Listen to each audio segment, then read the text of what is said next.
Hello, my name's David Seaman, and this is the Three Lions Podcast.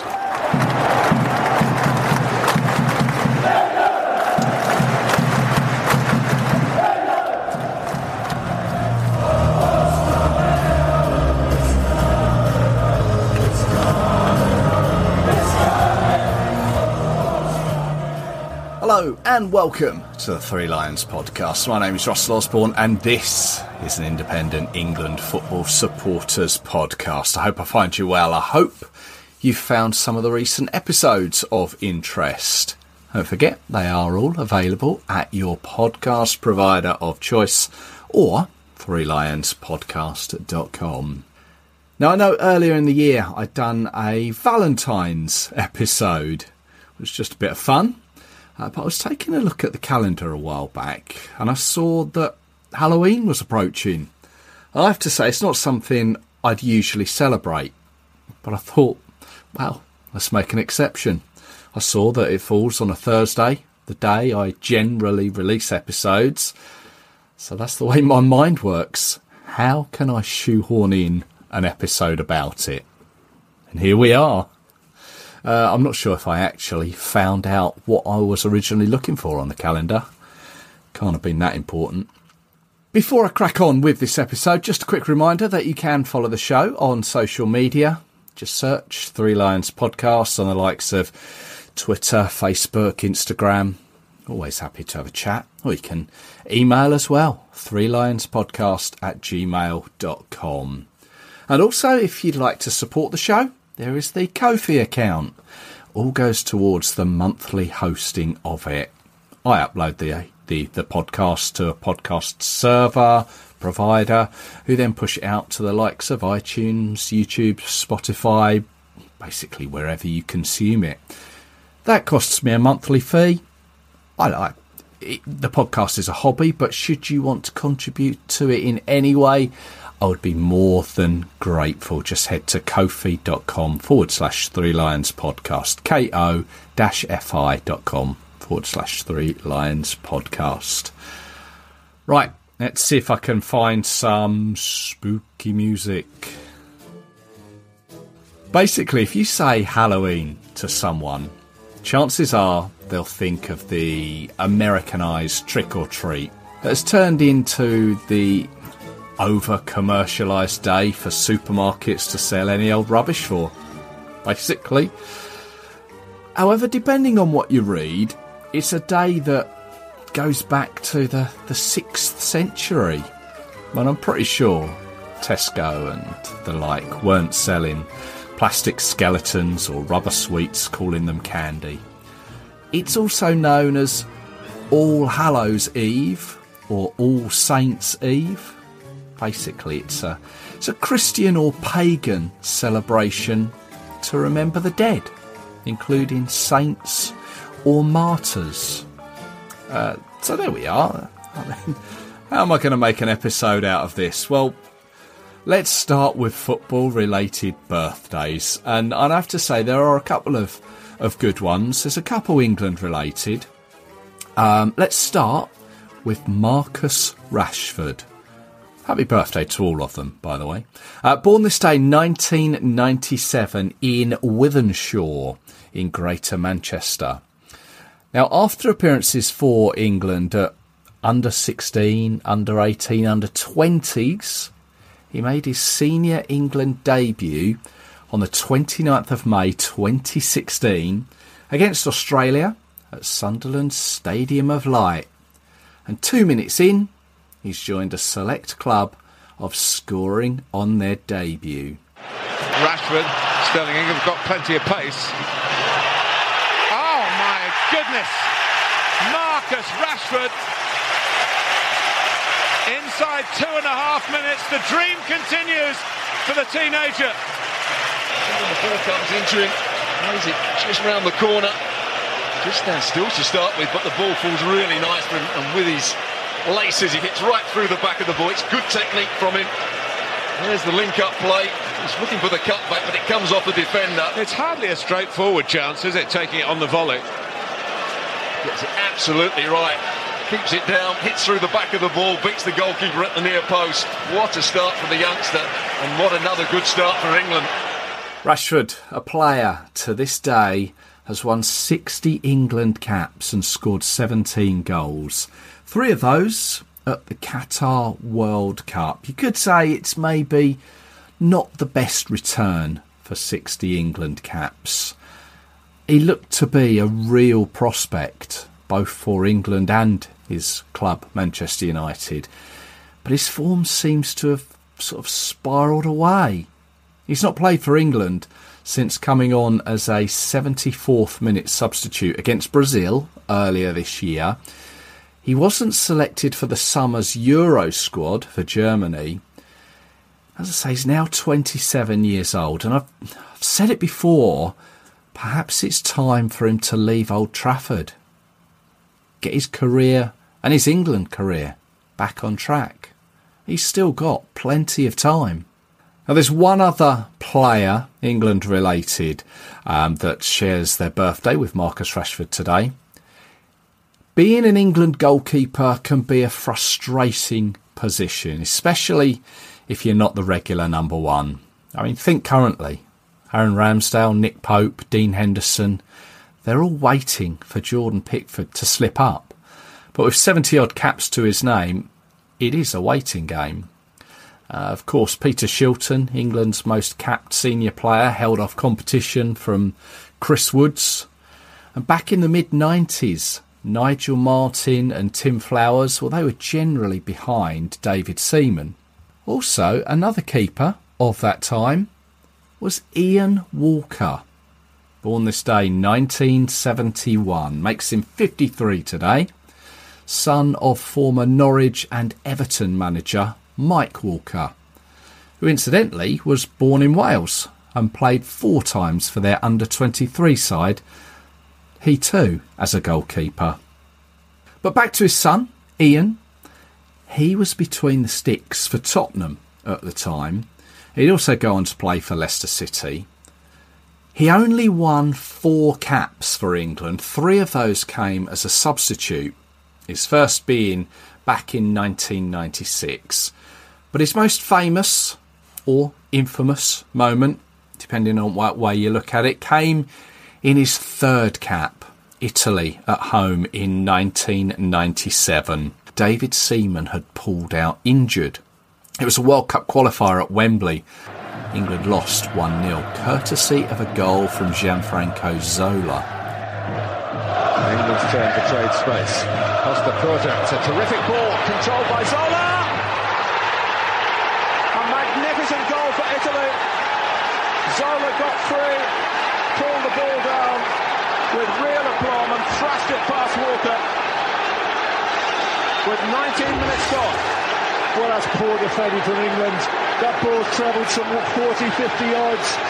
Pierce hasn't spotted the run of Zola. He's got him behind him. And when he does get in behind, it's a great first touch and an even better second touch. Walker being at the near post. He won't be particularly happy about that. Walker, at the time, was generally blamed for it, being beaten at his near post. But in truth, Sol Campbell, his Tottenham teammate at the time, probably wasn't close enough to Zola, and all around at the back it was poor. Walker would be called up to participate in 46 England squads, patiently waiting on the bench, waiting for his chance, including all the way through Euro 96. After his first cap in 1996, his last one came in 2004 in a friendly against Iceland at Manchester City. So I've got 2 England players born this day. Here's a couple of foreign players who I'm sure you'll recognise. Dunga, 91 caps for Brazil. Born this day 1963. 5 of those caps were against England. And he would also go on to manage his country, where he also took charge of them against us in a 2009 friendly in Qatar. England lost that game 1-0 thanks to a early second half goal from Nilmar. And then another famous player to have a birthday on Halloween and, well, have quite the effect against England. Marco van Basten, born a year after Dunga in 1964, 58 caps and 24 goals for the Dutch. Not only played against England, but managed against us too. Friendlies in 2005 and 2006. He twice played against us, scoring a hat-trick in the 1988 Euros that the Netherlands went on to win. Well, this is a prolific spell by Holland. Kieft! Oh, Van Basten! Well, it's a hat-trick. And the Dutch have surely cracked it now. The third goal from the corner kick. The near post corner flicked. I have to be honest, I struggled with players. I couldn't find an England player with a remotely sounding Halloween name. Maybe I've missed the obvious ones. Have a think. Let me know. But as I say, it is a day where people celebrate the dead. And there was one England player who passed away this day. Ken Shelito. He was a Chelsea fullback. He made one appearance for England back in 1963 in a 4-2 away win over Czechoslovakia in a friendly. As I say, he passed away this day, 2018, aged 78. Now, the international calendar doesn't really have matches played at the end of October, so it would come as no surprise that the senior men have never played on Halloween. However, there have been some other matches that were played of note. 1973, England amateurs played West Germany in a fixture at Wembley in the UEFA Amateur Cup. It was a qualifier. They won 1-0, but we were drawn in a 3-team group that also featured Malta. However, West Germany would go on to qualify for the UEFA Amateur Cup on goal difference. They went on to make the finals the following year in 74. It seems to be much like the Nations League finals, where you qualify to get to it and you play a semi-final and a final. Now, they beat the Netherlands on penalties in a semi-final to face Yugoslavia in the final. But both sides, Yugoslavia and West Germany, decided not to play the game and just share the trophy. Obviously, there's not a great deal of information on the UEFA Amateur Cup of the early 1970s, but that's an interesting one. A few years later, 1977. Now, an England team played, but it was a testimonial. Over the years, England have been invited to play in various testimonials for various players. It doesn't happen so much these days. But back in 1977, West Ham had one for Trevor Brooking after he'd spent 10 years at the club. Now, Trevor Brooking would go on to make 47 appearances for England, but at the time, he'd only made 18, and he was having a testimonial. Now, I've done some research for this particular episode using England Football Online and England Stats, both great websites that I'd highly recommend you go and have a look at if you want to research more about the England national team. But this is taken from England Football Online about Trevor Brooking's testimonial. England were playing Italy in a crucial World Cup qualifier at Wembley just over 2 weeks later, but there were multiple withdrawals prior to the game. Sound familiar? Including Curry, Francis, Hoddle, McDonald, Parks and Shilton. And for this game, manager Ron Greenwood was left to field a mainly London-based team with just 4 full internationals, including West Ham's Frank Lampard. That's Frank Lampard Sr. Apparently, Geoff Hurst, who by this time had retired from the game, came on for the second half for his old club, West Ham. Look, Trevor Brooking was to score for West Ham, as in testimonials that tends to happen, doesn't it? The player whose testimonial it is will always get the chances put on a plate for him to score, and Brooking did. They ran out 6-2 winners, and Hollins and Bowles got the goals for England. Now, there have been numerous youth level games played on this date, notably under 16s and under 17s, but there have also been a couple of Lionesses games played on Halloween. 2013, the side travelled to Adana in Turkey for a 2015 World Cup qualifier. They won 4-0 thanks to goals from Eni Aluko, Farrell Williams, Tony Duggan and Jordan Nobbs. This was the last game under the caretaker management of Brent Hills. Mark Sampson would be appointed a month later, and England would qualify for the finals and finish third in Canada. And then in 2023, in a Nations League match, the women travelled to Belgium and lost 3-2. The way the match panned out is probably the only excuse to really use the phrase nightmare performance. Of course, it's not just the Lionesses who have had those nightmares. The senior men have had their fair share in recent times. I guess the obvious one to start with is, Iceland, Euro 2016. Nightmare. David Beckham getting sent off against the Argies in the 98 World Cup. Nightmare. Penalty shootouts, that for a while seemed to be a reoccurring one. Nightmare.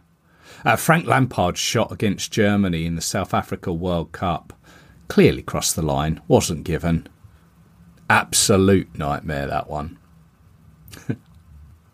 Adam Crozier, a name a few older fans will recognise. Well, he was the FA's chief executive and was one of the main men responsible for bringing in Sven-Göran Eriksson, England's first foreign manager. Crozier is actually Scottish. He was formerly of Saatchi & Saatchi. Crozier, that is, not Eriksson. He came from Lazio. Saatchi & Saatchi are a large advertising company. Well, it was this day, 2002, that Crozier left the FA and moved to the Royal Mail. I don't know if that was on a Bosman or if there was a fee included. This is where some of you may have heard of him, because he was there when the post office scandal occurred. And he recently took to the stand to say, under oath, that he was not aware of the tragic situation for post office sub-postmasters and their families during my time at Royal Mail. Of course, Halloween is pitched as being that scary time of year, and I'm going to go a little tenuous here, but following his retirement from the game, World Cup winner Ray Wilson, well, he became an undertaker. Ray Wilson was the 790th player to play for England.